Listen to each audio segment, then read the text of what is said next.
Pinapasok ko siya, kung mapapasok ka ba? Hindi sumasagot ng opo yan, kundi oo. Walang disiplina. Sabi ko, pumasok ka. Binigyan ko ng baon at saka pamasahe. Tinanggap niya. Tapos, tinanggap niya yung binigay kong baon at saka pamasahe niya.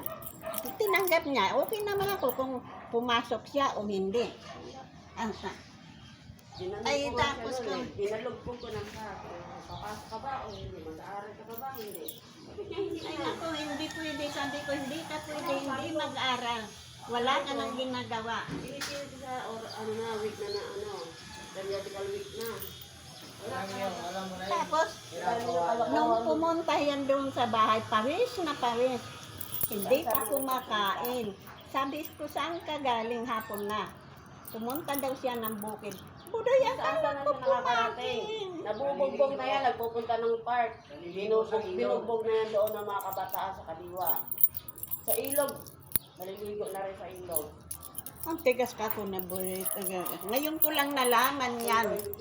Sabi ko, wala ka talaga, lumaki ka, wala kang disiplina. Nakakaawa ka, yung mga pinsan mo, puro tapos. Sa kabila, mga nagpag-aaral na lang siya ng puntahan. Sabi ko nga, ayan ang sabi nga ng isa. Ay samantala kung mga pinsan mo, yung ninang niya, yung panganay kong ako. Ay na maganda ang trabaho, nakapagpagawa ng bahay na. Maganda yung bahay, sinasama ko siya doon.